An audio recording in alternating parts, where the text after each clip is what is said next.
Today, we're going to be looking at a pretty interesting topic: branding and marketing. So, if you're in business and you have been struggling to grow and scale your business, you have been struggling to get visibility to make reach and impact and client conversion, cash flow optimization, today's program is really going to help you to unlock some of the important concepts that you need to learn, apply, and master when you want to achieve greatness in business. Today, with me in studio, I have a team of dynamic personalities. But just before I get to my dynamic team, I want to say to you, if you are in business and you have a friend or a colleague that is in business, I want you to call that friend and tell that friend that we're on air right now and they should join this program now. Along with this, I want to say I want to encourage you to like, subscribe, and share. So you will be the first to get these content that we're bringing to you on a regular basis. Now, let me get right back to my team of dynamic talents that I have with me. Today, with me in studio, I have an extremely talented person, and this is Paul White. Paul White is the guy that is going to talk to you about capital has a brand, finance has a brand, and he's the guy that always worked with you and help you to access the much needed capital that you need to grow and scale your business. So he will talk a bit about that just now.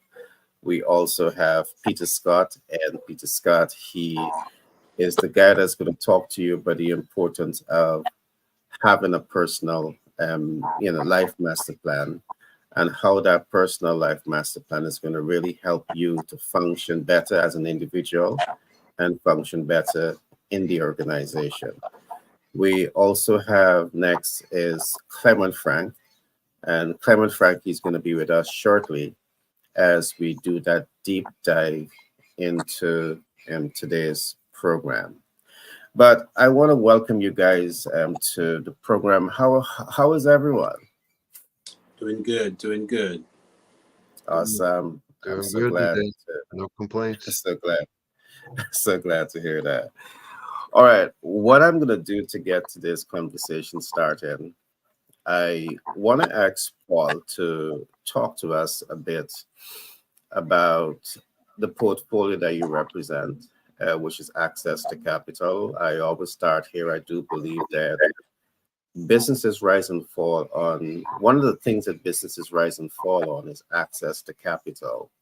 And your portfolio really helps businesses to get past the access to capital hurdle. So, can you talk to us a little bit about some of the financial portfolios that you have available? Yeah, thank you, Gary. Good morning, everybody. Yeah, just a quick tag on what you said. Yeah, absolutely. Businesses rise and fall on access to capital, but they also rise and fall on cash flow. And without proper branding and marketing, and I really love the subject, proper branding and marketing, cash flow might be slow or non-existent. So this subject is very important. Patriot Business Finance Consultants, what do we offer you? We offer you access to capital. So what type of capital? Well, equipment financing. If you own a business, you own equipment and you need equipment to operate and produce cash flow. So, and you need more equipment to grow. So you absolutely, unless you want to pay cash for everything, and you really shouldn't do that, keep your cash for opportunities and emergencies and have a strong balance sheet to make your company look strong. But access to capital, so equipment financing, we do that through equipment leasing, which is the best way to obtain equipment for your business. Difficult credit can be approved. Don't you worry about it. Just call us. Let us take care of that for you. Outstanding credit, time in business, profitable companies. That's the sweet spot for lenders. That's what they look at. That's what they like to look at on the plate the most. That's their favorite dish on the plate. So easy financing, least expensive money first. Same with real estate financing, which we do commercial and investment properties. Then there are cash flow products, factoring. Your accounts receivable are your one of the greatest assets of your business. That's all the money that people owe you. It's floating out there in the wind, waiting and you're waiting for it. It's your money, but you can't touch it. We got a way that you can touch that money and get access to it sooner instead of waiting 30, 45, 60 days for it. Waiting for your client to pay that invoice. It's called factoring. We can set you up with that. So if cash flow is slow, we got you covered. Purchase order financing, you have a large order from a large company and you want that order because you're going to make a lot of money on it and you're going to form a relationship and do future business with that company. What do you think that company is going to say or think if you cannot fill that order? If you say, I can't fill the order, do you really want to pass on that order? You probably don't. So how do you do it? You call us, get a hold of Gary, get a hold of me, Paul at patriotbfc.com, direct message Gary, email Gary on the email that's going to pop up in a little while here. Set an appointment with us. And purchase order financing, what is that? We set you up with an arrangement with a PO financing company. They step forward, they pay to have your order manufactured. They pay for your service to be provided. And you deliver the service or you deliver the product to your customer. When your customer pays, everybody gets paid. The PO financing company gets the money back that they advanced on your behalf to make the order happen. Then the remainder, the profit, is that comes to you. That's your money, but the fee for the PO financing comes out of that. So that's a great product that enables your company to grow and fill orders that you would otherwise not be able to fill. And industrial hemp fiber, if you know what I'm talking about and you're in that business, in that industry, get a hold of me now. I know it's 6 in the morning Eastern Standard Time, but call me anyways. Don't wait. Industrial hemp fiber, we want to talk with you. Okay. Growth capital for existing businesses with strong financials, got you covered. Securities Exchange Commission compliant capital raises for startups or existing companies, we've got you covered. That's everything that we do, and we're here ready to go to work for you right now. Right now, 6 in the morning, call me. I'll talk to you after the show. Call me at about 7:05.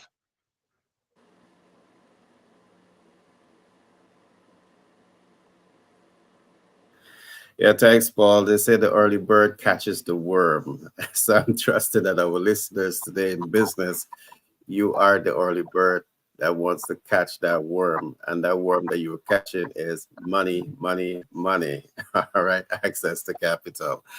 Now, Paul, you made a very strong point, and one of the points that you make is that if that business is not cash flowing, you're in some trouble. What I'm going to talk about today also is a question that was asked some time ago, and that is, what is the fastest way to cash flow your business? I'm not going to come to that yet, but I promise you, stay with us because that's going to be coming up shortly. I'm going to go into a lot of information that's going to really help you to understand the fastest way to cash flow your business. But let me come to the question here. One of the questions I received a little while ago is, what are the benefits of branding and marketing? And I want to focus a little bit on the topic today. Now, one of the first things that happens with branding and marketing is that you get to craft a unique personal brand identity. You also get to craft a unique corporate brand identity. But let me talk a bit about the personal brand identity. Now, the ability to craft your own personal brand identity is saying a whole lot. One, you get to build a strong brand. And building a strong brand means that you're building a strong MVO.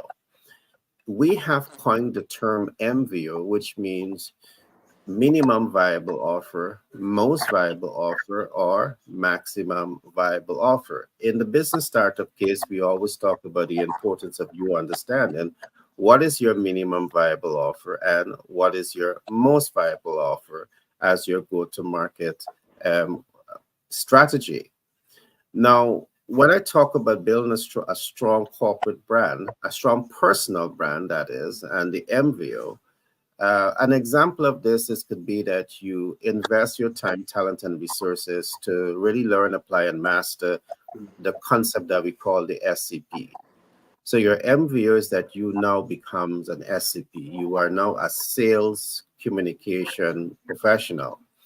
And only yesterday, myself and Paul, we had a very in-depth conversation about this, where we identify the importance of sales communication professional to the success of every business. It is a sales communication professional that will help you to collect sensitive data, analyze sensitive data, leverage sensitive data, mitigate sensitive data to ensure that you understand the ideal client and you're able to make informed and educated decision about doing business. It is the SCP that is going to help you to build the visibility, to reach the impact, to optimize client conversion, and position the business to cash flow optimize. This can be your MVO. And in terms of personal branding, can you see yourself as you build that personal brand? Can you see yourself as the individual that has this capability to get into an organization and really help that organization to really understand how to leapfrog that business growth? Your personal brand can be saying that to the business community, but you have to spend that time building up your personal brand. All right. Your personal brand is also about how you want to be known, how you want to be liked, and how you want to be trusted. And you have control over this. Let's take, for example, Paul. Today, the world is getting to know Paul as the individual that's going to help you to access capital. That's his personal branding that he's building up here. All right. He always talk about factoring. He talk about real estate investment. He talk about the various types of financial instrument. And he's branding himself as this individual who is able to work with businesses throughout the United States of America in terms of helping them to access capital. So this is just one of the benefits that you are able to take away when you invest in building up your personal brand.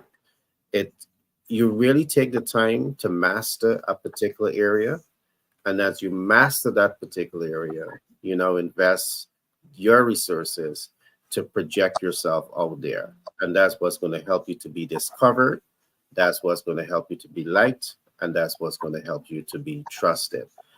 There are many other examples that I can give, but I'm going to pause here for now. So there's two main things that we looked at here in terms of benefit of branding and marketing. Benefit one is that you get to build a strong MVO, and that MVO can represent many different things. SCP, you could be access to capital specialist, you could be a business credit specialist. It means many things. Along with this, based on how you build your brand and how you present yourself publicly, you will also be given a chance to share public opinion of who you are.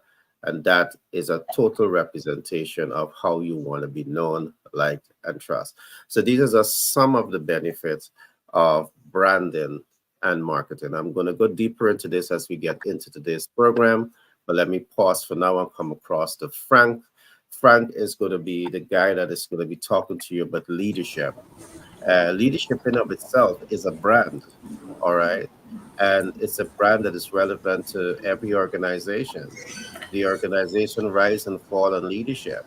So I want to ask Frank to just give me his overview of the importance of leadership to the success of the organization.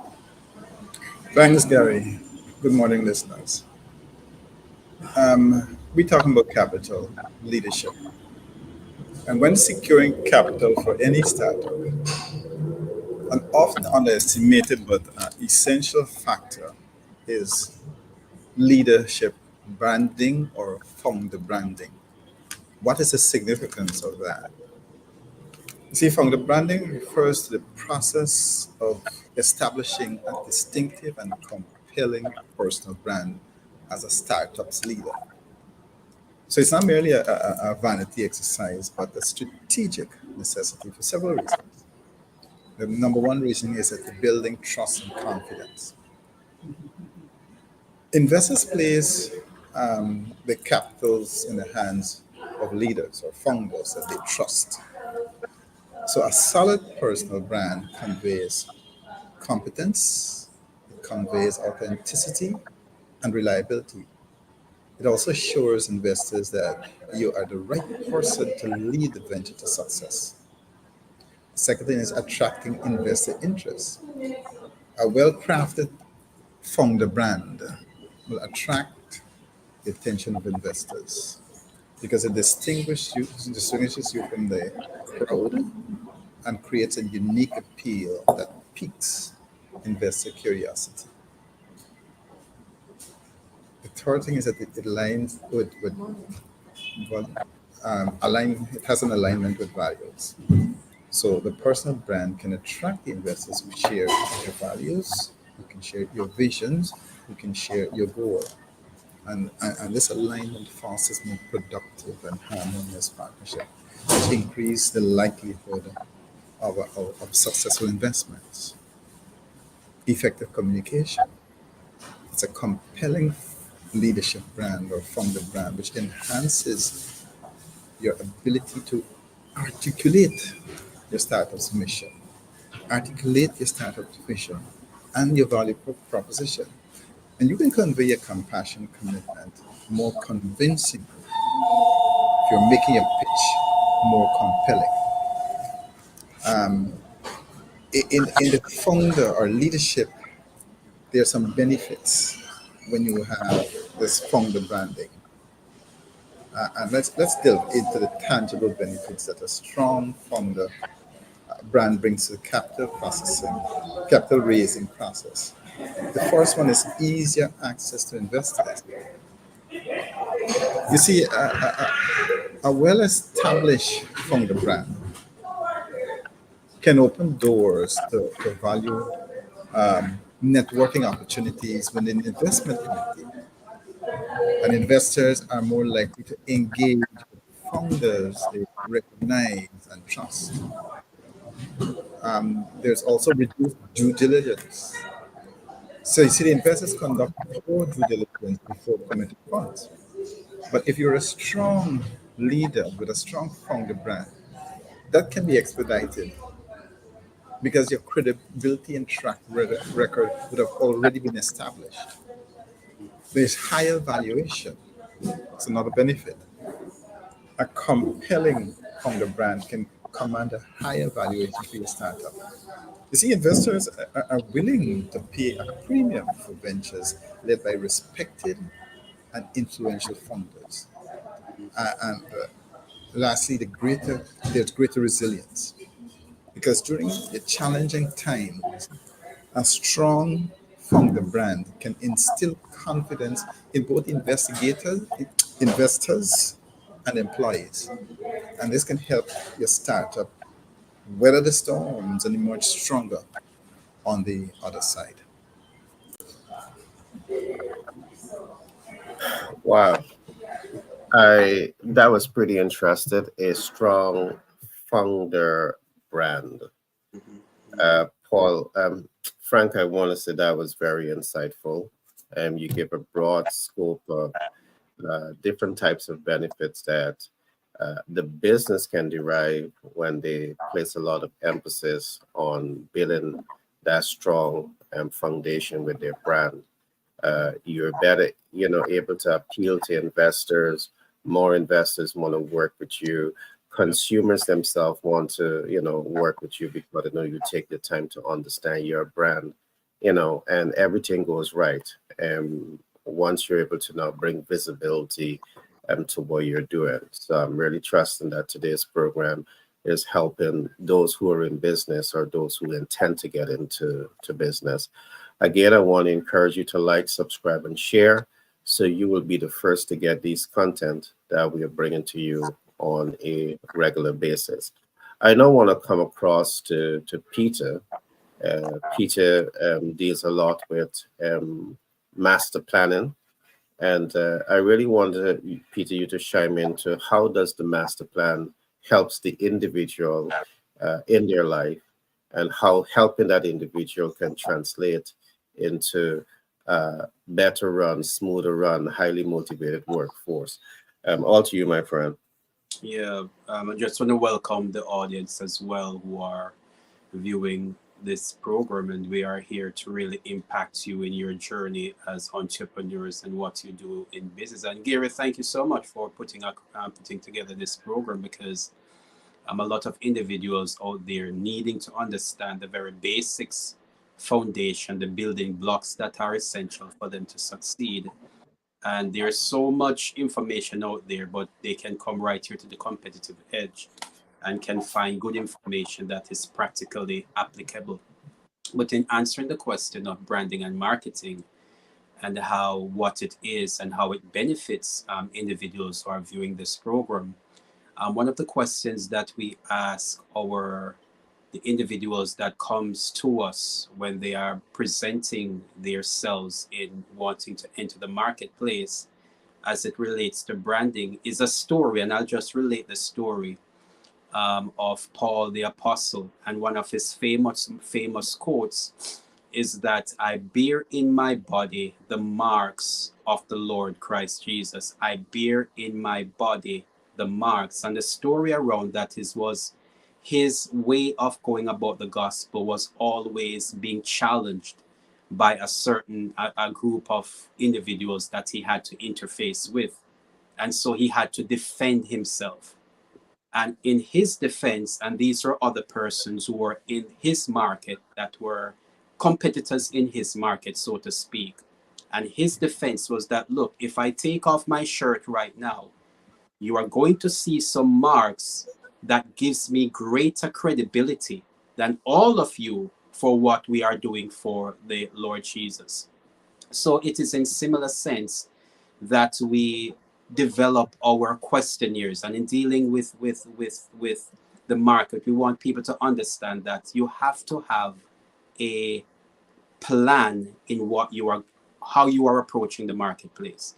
So in our personal life master plan, we want people to create their analysis. So what we develop is and we want individuals individuals can develop this for themselves, is what we call a life impact analysis. If you can create an analysis where you can look into your life to see how has life been affecting you, and that analysis will also help individuals to understand. They'll have to ask themselves questions because you want to collect the data in your personal life development, or your personal life in how you're going to impact the community, at whatever level an individual is, even if they are not in business, but they have a job and they want a promotion, then their best selves has to be presented to their employer so their employer can see their contribution. So they have to have a life impact analysis. How has life been impacting you? You ask yourself the deep questions of the who are you, the who am I, the what do you do? And that will give them a sense of their personal life identity, or their personal identity. It will take them to that level of analysis. And the personal identity analysis now will ask questions such as, how do you see yourself? Because after life has affected every individual to some extent, it can have two impacts. It can cause a person to become negative based upon how they have gone through life, or the person can says that these things has given me lessons of training. And so now it can cause, even bad experiences can cause an individual to have a better view of themselves. So the next question that we also ask under the personal identity analysis is, how do you wish others to see you? Because as you mentioned a while ago, that individuals, they have to shape public opinion of themselves. And what we're encouraging individuals to do is not to leave the public to think or to say what they wish to say or think about you. You have to be very determined, very intentional about how you want your market, your environment to see you. And then we also talk about the third analysis document is the corporate individual analysis. The corporate individual analysis.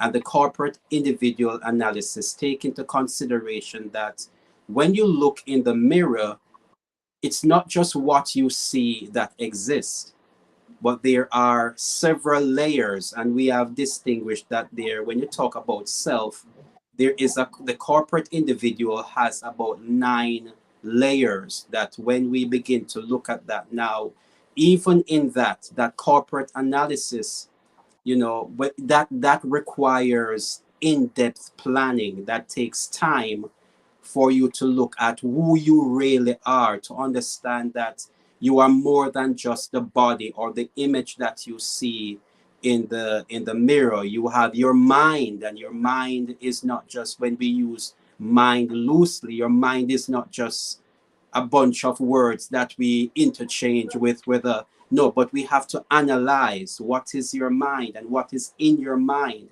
and how are you treating your mind, and how because whatever you put in your mind, that is what is going to represent you. Whatever you put in your mind, that's who you are. And when we get individuals to understand that, you have to, this requires in-depth plan. It's not something that, an individual we can just do, just lightly, but it requires a certain sense of determination and intentionality, because the end result is that you want to represent yourself in the marketplace in a very powerful way, where individuals can see you. As we use the term here so often, individuals can see you, they appreciate who you are, they move to the sense where they actually like you.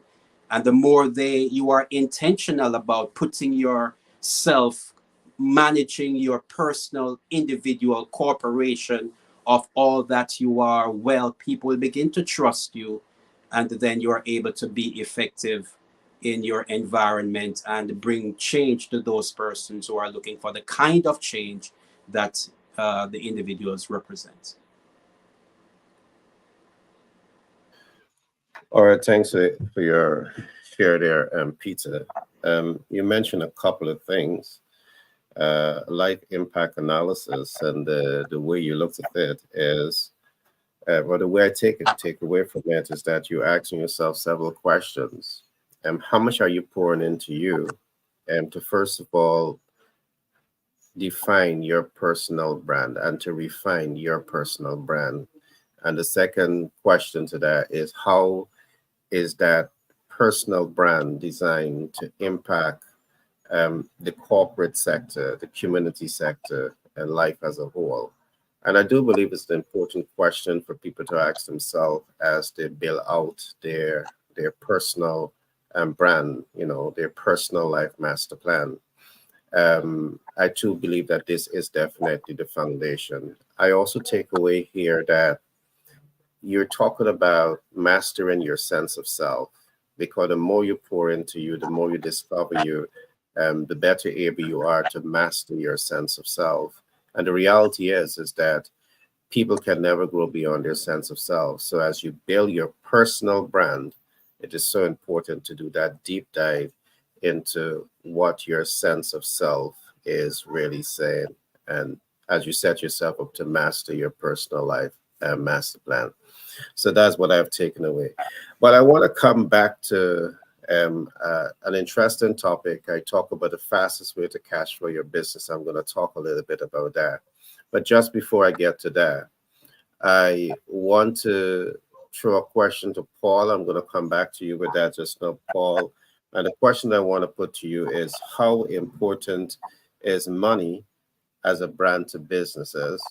And do businesses know enough about money? In some parts of the world, I know the traditional depend on debt capital. Even in developed parts of the world, I mean, people still struggle to access capital. So I want you to dive into that. What is the importance of money as a brand to businesses? And do businesses understand enough about money? I'm going to come right back to you shortly.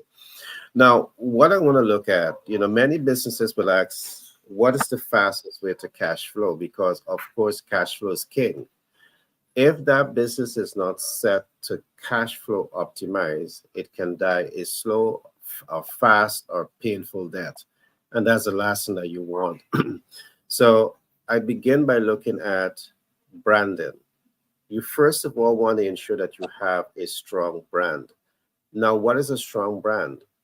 A strong brand is that MVO.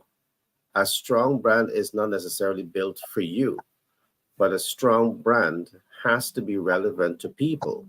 That brand must be able to add value and fix problems. Now, to add value and fix problems, it's not about your ego. To add value and fix problems is about you collecting sensitive data. You're taking the time to understand people. You're taking the time to understand their pain points. You're taking the time to understand their specific needs, wants, and expectations. And then you're innovating your MVO based on that information. So strong brands begin with you understanding this. Now, this is foundation. There's no if and buts around this. You can fail if you don't take the time to build this foundation into building that brand and optimizing the cash flow of your business. So foundation step one, invest as much time as possible into collecting sensitive data, analyzing sensitive data, and using that data to innovate brands that is relevant to your ideal client. You need data to do this. Now, once you would have conquered this, once you would have achieved this, the next step is visibility, visibility, visibility. Again, let me say this. The fastest way to cash flow is to ensure that you're optimizing visibility. And what we have seen is that many rising stars in business, you may have a strong brand, but then you're not visible. And I want to say that there's a lot of complex nature, or visibility is a very complex nature. And I may not be able to get into all of it today or now, but I want to point you to our books. If you go to the bestsellerportal.org, you will be able to get the book titled Master the Sales Communication Process. And in that book, you will learn a lot of what I'm going to be talking about today. Now, let me go into this a little bit more. Strong brand means that you have the data, you're innovating products and services that is aligned to the ideal client. Next, visibility. But here the visibility challenge. When we talk of visibility, we're saying that you want to be visible across mass media. This is radio, television, and newspaper. You want to be visible across relevant social media platform, and there's a whole lot of them. You want to be visible in the metaverse, and you want to be visible in independent communication channels. Now, when the brand is not visible, the brand is not set to cash flow. If the brand is not set to cash flow, the brand can die a slow and painful death. But let's go a little bit more into why visibility becomes complex. Because visibility in the most strategic manner is not just about producing the radio ad, television ad, newspaper ad, or social media commercials and having them placed in their appropriate platform. You may produce the ad for radio, television, and newspaper and have the ad out there. But do you have enough data that tells you the best time to place your ads out there? Do you have enough information that tells you the best channel to put your program on? Do you have enough data to tell you the best programs to place your ads on? This is data. Now, if you don't have this type of information, you could be advertising with a blindfold over your eyes. And this is one of the reasons why we see millions of US dollars is invested and wasted every year into advertising to gain visibility, and it's all futile. In our community, we provide this information because we believe it's useful information for you as you set yourself up to build visibility. Now, I'm going to try to go through this fast because it's going to take me some time to do the analysis and the explanation, but I want to come quickly to what is perceived to be the cheapest form of building visibility. and that's social media. The average person will say, placing your marketing content into social media is the lowest cost. Is that really true? Because this is what happened. Many persons, you produce your marketing content and you put your marketing content across social media, only to recognize that you're not getting the kind of visibility that you want to get. Now, there's a reason for this, because first of all, there's a lot that has to be done in billing out your content for the appropriate media. And when you finish building that content for the appropriate medium, you now have to understand SEO. So if we're talking social media, you need to take the time to understand SEO. What SEO means? It means search engine optimization. Now, the reality with search engine optimization is artificial intelligence. And in most cases, you as the individual, regardless of how smart you are, you don't fully understand artificial intelligence. And as we look at SEO, we look at your title.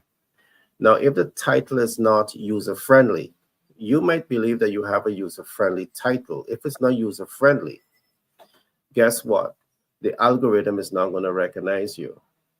If your description is not user-friendly, the algorithm is not going to recognize you. And if the algorithm doesn't recognize you, it's not going to push you out. If your keywords are not user-friendly, again, the algorithm is not going to recognize you and it's not going to push you out. So largely because of all of this, you are attempting to use social media to build visibility, to create reach and impact, and hopefully client conversion, but you're using it in all the wrong way, perhaps because you don't know, you have a falsified perception that it's low cost. It's really not. You now would have to get the expert on your side that can help you to build your SEO out in such a way that coincide with what the algorithm is asking for.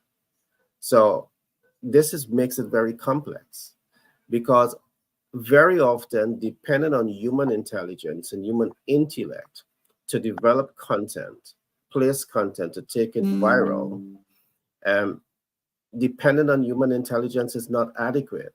In many cases, you may have to use artificial intelligence to interpret artificial intelligence and leverage artificial intelligence to achieve optimum results. The same principle happens across the entire communication spectrum, the marketing spectrum. And if you don't understand this, again, you could either be spending a lot of money wastefully, or you could be utilizing a lot of time into building visibility that is not giving you the results that you want. And neither of this is what you want. So on our platform, we help you to understand this. The books that I've written, they're also designed to really help you to do that deep dive into this. So you now understand practical steps that you can take to leverage these social media platform, mass media platform, the metaverse, and independent communication channel to get the visibility that the business deserves. Because one thing to build a brand, and it's another thing to take that brand to the marketplace and to make it successful. So it's so much more that I can talk here, but I'm gonna pause here for now. And I'm gonna come across now to Paul, because I know that to move a business forward, you need to have capital, all right? You may not be the expert in SEO, but you can hire someone who's a professional in digital marketing. It's gonna cost you. And my advice to you, the cost justifies the end results when you have the right team dynamics on your side. Paul, can you talk to us now about the importance of money as a brand to businesses, and do businesses understand enough about money?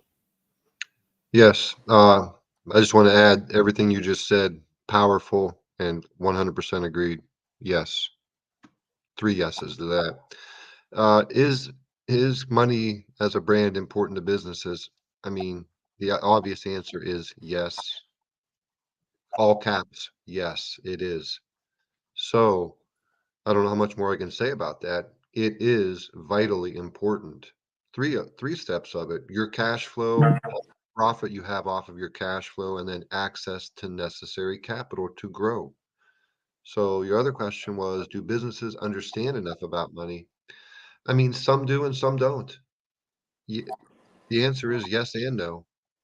For the ones who do, they've got it locked down and nailed down. They're expert at it. They're fully expert. There's probably not much more you could add to them. And how did they get to that level? Well, either they knew how to do it or they hired consultants and they had a team, because teams are important with everything that you do. Okay. Um, for the businesses who do not understand enough about cash flow, profit, or access to new capital, then they need to build that team or they need to hire those consultants. Did I say hire consultants? Patriot Business Finance? I did. I plugged it. You Uh, got it. yeah. Yeah, you gotta hire consultants. If you're not an expert, I say this all the time, and I really mean it. I think it's the best example. If you don't know how to do brain surgery or heart surgery, don't do it. If you don't know how to raise capital under the best circumstances for your business, don't do it. When you say raising capital, raising money, there's levels. Like, are you raising $600 million for a startup project? Because that's a different type than if you're trying to raise, and this isn't even a raise. This is just getting approved for financing. Raising money is one thing. Getting approved for $600,000 to get a new excavator or a crane or a big piece of equipment, that's a different level. That's easier. Is it easier to understand than raising capital? Well, yes and no. I mean, if you don't understand a subject, you don't. If you got two different subjects side by side and you have no understanding of them, well, then the answer is no. Um, is it easier to raise $600,000 than 600 million? Of course, obviously, yes. But to answer the question finally, do businesses understand enough about money? The ones who do, yes, and the ones who don't, the answer is no. And I've got so many examples of clients that I talk with that when I got so many examples of ones who completely get it and understand it thoroughly. And then speak with lots of other people, and I like educating people and helping them get the information. So when I say this, I don't mean anything negative Yeah, about it, but yeah. I got But clients who don't yeah, understand anything about it. yeah. Paul, as you mentioned that some know and some don't know, I reflected on a couple of things. One, I reflect that you always talk about Pepsi Cola, Pepsi, and what those guys do with money. What I want to throw into the mix here is companies like Walmart. And Walmart understand money. And what Walmart do, they leverage debt all the time. They leverage credit all the time. Just imagine a mega company, one of the largest supermarket in the world, are masters when it comes to leveraging debt. They have about 5,000 different line of credit. What that means is that they can perhaps use a portion of those line of credit, stock out their entire store, leverage a 30, 60, or a 90 day, no money to pay, and flipping that over and over and over again. The financial platforms that you provide, it may not be credit, but I provide credit. But what we provide as a collective is that opportunity for businesses to really understand finance, meaning debt and equity and credit and creative financing and hard money lending. The understanding of this, Paul, is what makes it different. But I really love that you talk a lot about some of what Pepsi's do. I don't know if you can remember that story. Mhm. Yeah, I mean, do what the you can have a small business, but if you model your actions and strategies and tactics along the lines of what the largest companies in the world do, you're going to be successful. It makes sense. And I just want to Exactly. listen in here. all the financial products that I have available, they're the same products that the biggest companies in the world use.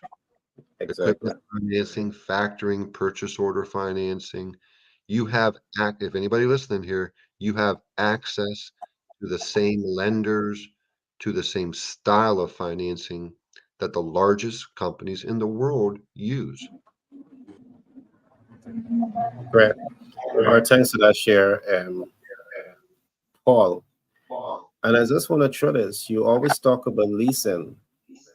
The benefit in leasing is that you may have $100,000 in your pocket to go and buy an excavator, equipment for your real estate project. But guess what? That money can remain in your hands because you're now leasing, and you have more money to now invest into your project. Or you Right. might be thinking, so there's so much of hacks that businesses need to learn about financial instruments.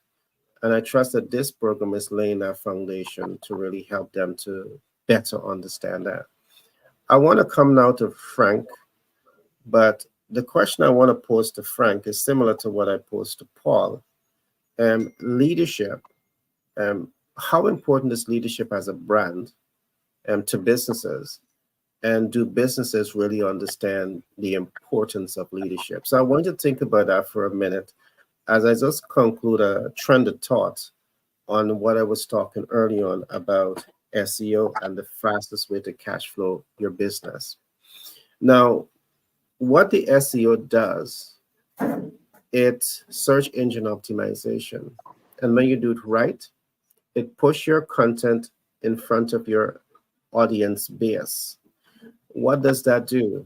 It gives you the visibility that you want. What does that do? It gives you the reach that you want. You do it right, what does it do? It gives you the impact that you want. And by creating impact, you're now able to optimize client conversion. By optimizing client conversion, you're now able to enhance the cash flow optimization of that business. And that's the main objective why you're in business. So by using the right tools, investing in the right tools is going to really position you to cash flow your operation fastest. So that's only one hack. There are many other hacks, but I'm going to pause here for now. Frank, all to you.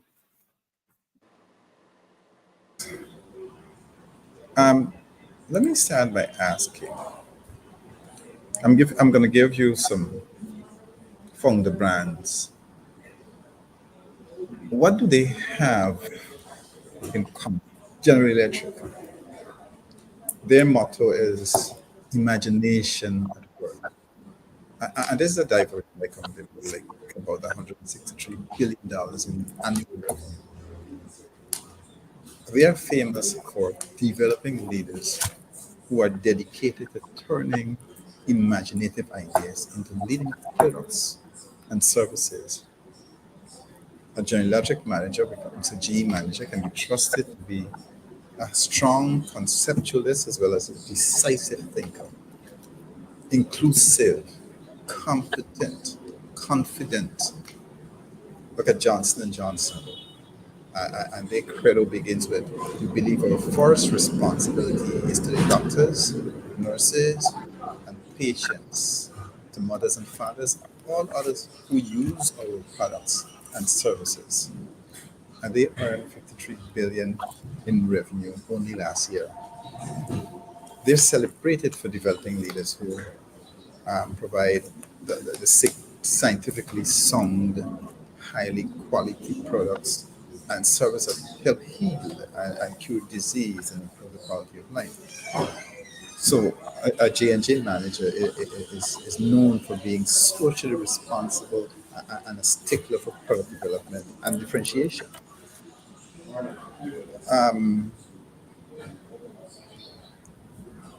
The mission of Ben Secours Health System, Good Health to Those in Need, which is a nonprofit healthcare based in Marysville, Maryland, operate a variety of hospital and nursing care facilities, and they are consistent with purpose as a Catholic healthcare ministry, 19,000 person organization, develops leaders who put a premium on reflective integration.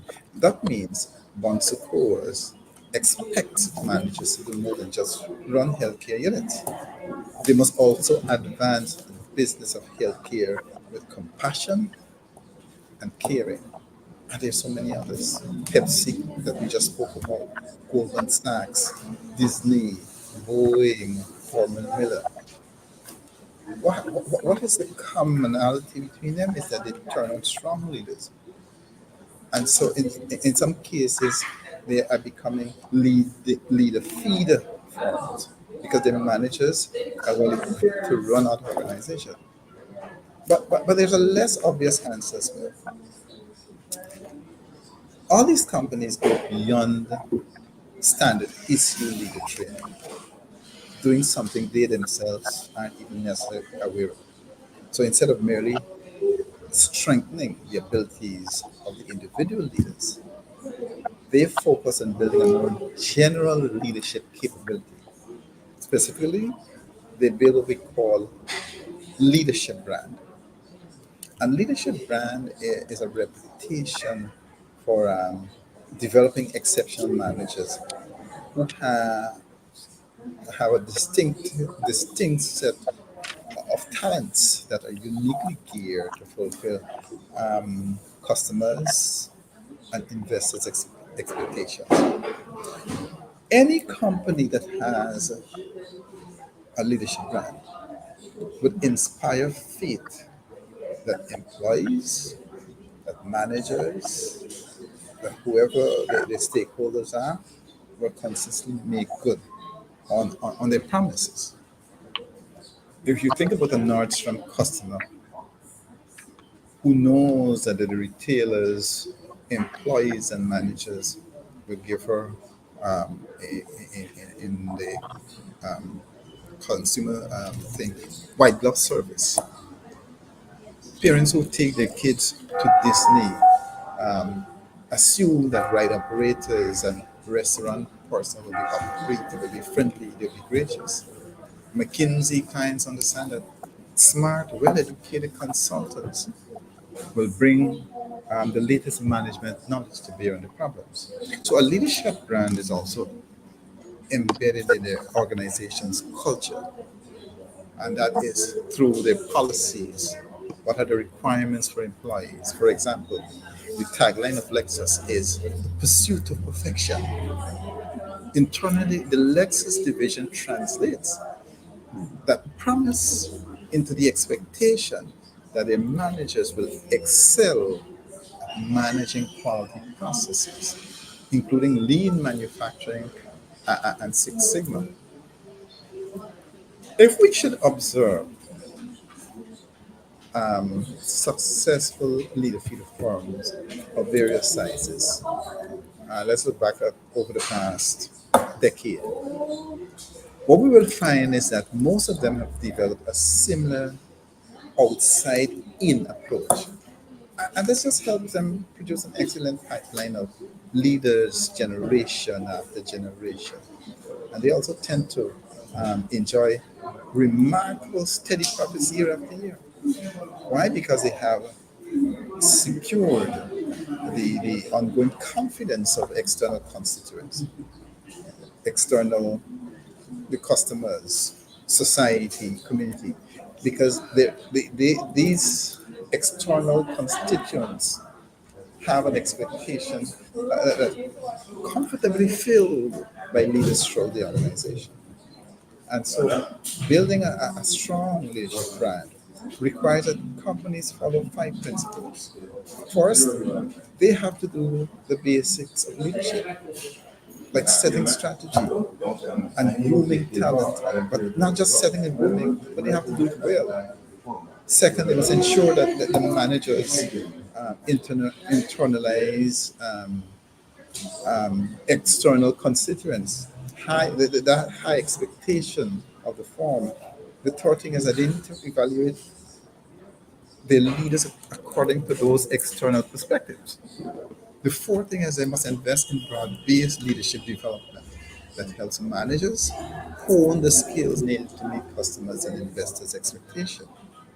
And finally, they need to track their success at building a leadership brand over the long term. Now, before we consider these principles in more detail, we must establish what is leadership brand in the first place. What is the founder brand? And in recent years, there have been thousands of companies spending millions of their own corporate universities, yet most have failed to develop what is considered true leadership bench strength. That's because, in too many cases, their approach to leadership training is detached from what the firms stands for in the eyes of customers and investors. Rather, training is the same from company to company, regardless of whether the company is a fast food chain or an aerospace contractor. A senior executive extols the importance of leadership outside expert talk of business strategy, elicit 360-degree feedback, or take personality inventories. Everyone spends time socializing. They may play golf, lawn tennis, go on trips, but leadership practices are piecemeal and are seldom integrated with a firm's brand, let alone with the daily operations of the organization. And at the root of this unfortunate problem is a persistent focus on developing the individual leader. When we look at the HR and succession planning teams, they tend to just concentrate on finding and deal with the ideal candidate who they hope will raise corporate fortunes. But many firms rely on a competency model that identifies a set of generic traits. What are these traits? You must have vision, you must have direction, you must have energy, and so on. And then try to find and build next generation leaders that fit the model. I can go on and on with more of this, but I'll allow you to take from here. All right. I took away a couple of things. You talk about founder branding. You talk about leader branding. You talk about sustainability planning, or succession planning. And I do believe that all of this is vital to the organization. And as time progresses, we will do specific analysis into these areas so we could expand on them for the audience. Peter, can you give me your thoughts? Is there a question I might not have asked you that you want to share based on the topic? And you can also wrap up your closing remarks also. All to you, Peter. You're mute. Yes, you had mentioned, as we spoke about branding, and we understand that there is a number of considerations that individual has to make when they are going into branding. And I love how you analyzed and brought to the community the various elements that they have to employ, the SEO, and all of what that entail, the use of artificial intelligence, and the whole machinery that goes in place when an individual wants to be visible, especially in these days where social media is concerned.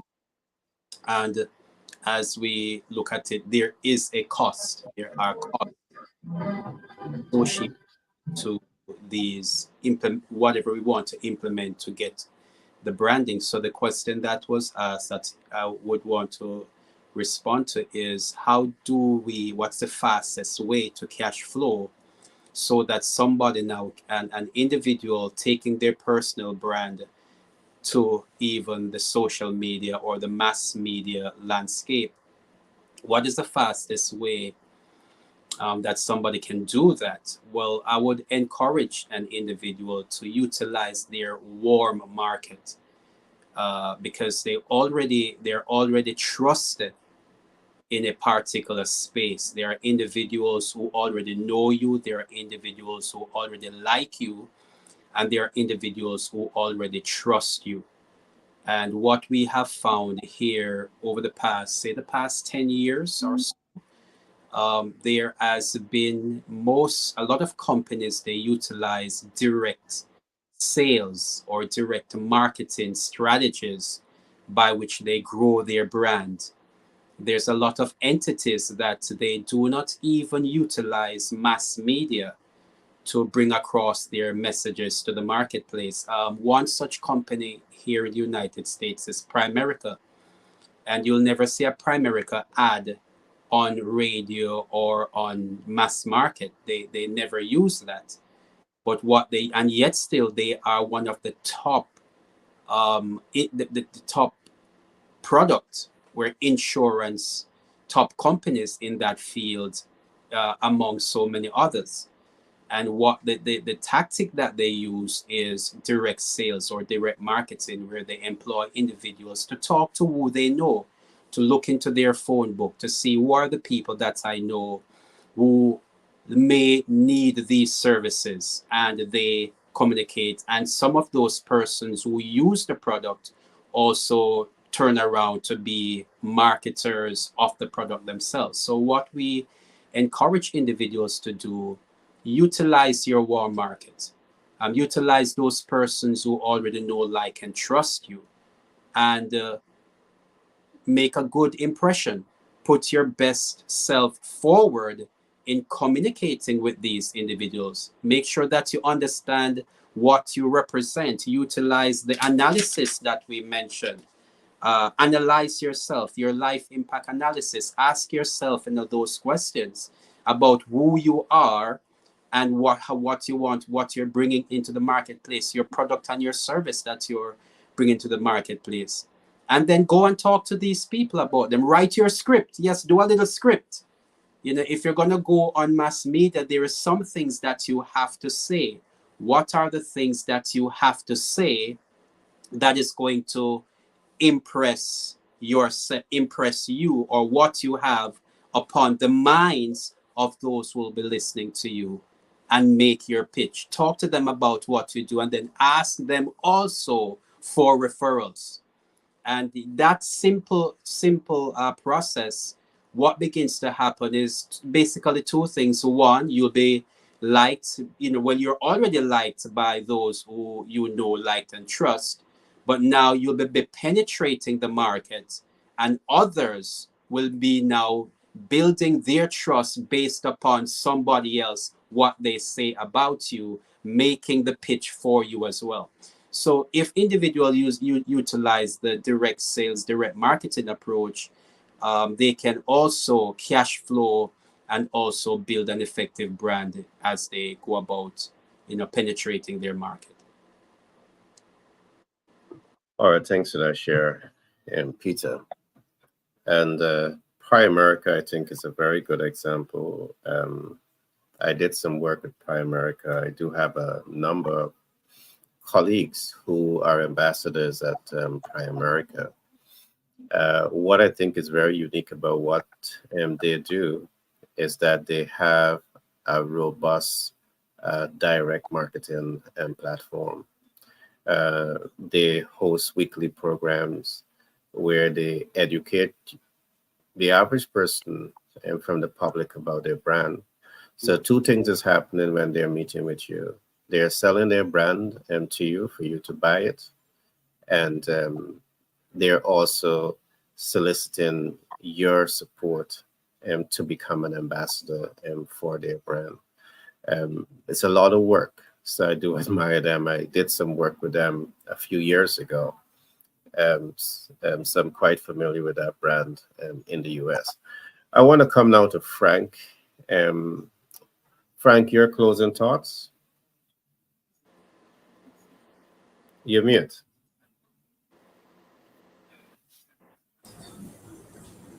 Thanks a lot. I would just want to say that first, start with the bit. They simply put a strong brand must realize that there's a set of qualities and characteristics that would set your business apart from others. And this is what makes it instantly recognizable. So if you have a strong brand, what it's going to do, it's going to help you to stand out in the crowd. The world is full of competition, market competition, product competition. But if your brand is strong enough, it will help you to stand out. And it can be we consider a powerful tool for attracting and retaining your customers. But all you need to do to build a strong brand is know who your target audience is, define your unique value proposition. And when I say that is, what is it that sets your business apart from others in your market? What makes you unique and valuable to your customers? And your unique value proposition should be at your brand's core, helping you differentiate yourself from the competition. Be consistent. Consistency is critical when building a strong brand. Tell your story. You will draw people to your brand with a compelling story. And your brand story should reflect your unique value proposition and help build an emotional connection with your customers.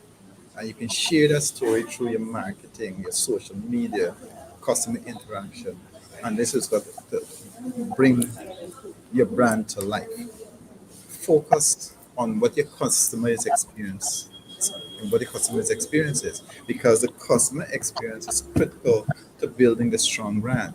So you make sure that customers have a positive experience every time they interact with your business, whether through the product, whether the customer service, or general marketing. So once you follow these strategies, you can help build your brand that will set you apart from whoever your competition is and help to attract and retain customers. Wow, market differentiation. That's definitely a great share. You always want to ask yourself how you can be different. And there are a number of ways in which you can be different. You can use price strategies, you can use, before, during, after sales services. You got a range of different, platforms available to you. Love to share. I want to come across to Paul. Paul, can you talk to us in your closing remarks about the importance of understanding money, capital, to grow and scale any business? And perhaps you can also chime in about some of the financial instruments that you have. Yes, sir, definitely. Well, the importance of money to grow your business is, I mean, that's very clear and obvious. We all know it's needed. It's needed at the beginning. Uh, Chiming in on what Frank said and what you said, and also what Peter said, to build the brand, there's a cost to doing business. You got to pay the person to raise, you got to pay somebody to build your brand or market it for you if you don't want to do that. If you want to take that role on, take it on and you could probably pull it off. But if you can't pull it off because you're too busy running the business, then you got to pay somebody to do it. Get them out there, pay them, and just make it happen. Get the best end results. You phrased it really well earlier. I forget exactly how you said it. Or the cost justifies the end results. That's what you said. Yes. Yeah. Okay. So the importance of money in a business. Uh, I was going to say one thing, but I don't completely feel that way because I think, there's more important things than money. But if we're focusing on only building the business, money's necessary. It's necessary for cash flow, and cash flow is cash flow. But if you don't have profit attached to cash flow, what are you doing? You're just in your wheels. So there's cash flow, important. There's profit, vitally important. And then there is access to necessary and needed additional capital to grow your business. If you got cash flow and profit, your business is probably maintaining. You're paying the bills, you got a profit margin, you're maintaining. But to grow, you need more. So if you take on additional business and you need more equipment to complete the work for your new clients, you need more money. Your choices are spend cash. But as we said earlier, the most professional companies in the world, the largest companies in the world, do not pay cash. They use other people's money. They use equipment financing. They use creative financing. And we've got that for you. We have available for you, the listening audience, every tool that the largest companies in the world use. It's available to you, and you're approved. So come get your money. It's yours. Come. I like that. Come get your money. I'm coming. I trust that. I'm coming. Yes, yes, we all are covered. All right, I want to quickly say here now that, I truly enjoyed today's program. And one of the things that I want our audience to take away is that there is a cost to do business. And branding and marketing is only part of that cost. But I want to emphasize again the importance of honoring that cost. You see, in building a brand, it's not just some wishful thinking. It's not just some imagination. You want to build that brand based on data. You want to research your market. You want to research your audience. You want to know what are their needs, their wants, their expectations, what are their pain points.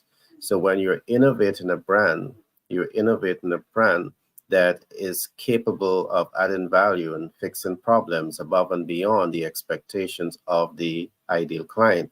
Now, if you don't have data, you're shooting in the blank, in the dark. If you don't have data, you're doing business with that blindfold over your eyes.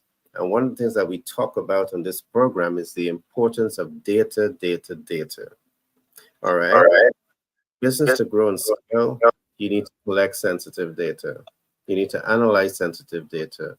You need to leverage sensitive data, and you need to mitigate sensitive data because things are changing. If you don't know this, ensure that you have, as part of your team dynamics, a subject matter that understand it. Or you have consultants like us on your team helping you to navigate the ecosystem of brand building, both personal and corporate and brand. So with that being said, I want to thank the audience from across the world who have taken the time to view today's program. I also want to thank the many hundreds and thousands of persons who will be viewing this program in the replay. Again, I want to thank you for taking the time out to be here. Remember to like, subscribe, and share. And remember, if you need access to capital, we are here for you. If you need support in leadership, developing a new leadership model for your business, we are here for you. If you need support in building out, what Peter spoke about early on, he spoke about, a lot of issues in terms of your life impact analytics. If you want to do that impact analytics on your life, where you are today, where you want to go tomorrow, and how to get there, he's going to help you with that. All right. We have a broad range of talents here, all right, to really help you to take your business to the next level of success. So again, if you're anywhere in the US and you want to access capital, we can give you that support. Just call the numbers that are scrolling at the bottom of the screen. You can make contact with Paul or myself, and we would be so happy to ensure that you get the funding to start to move your vision forward. With that being said, I want to say have a great rest of the week in front of you, and we do this again tomorrow.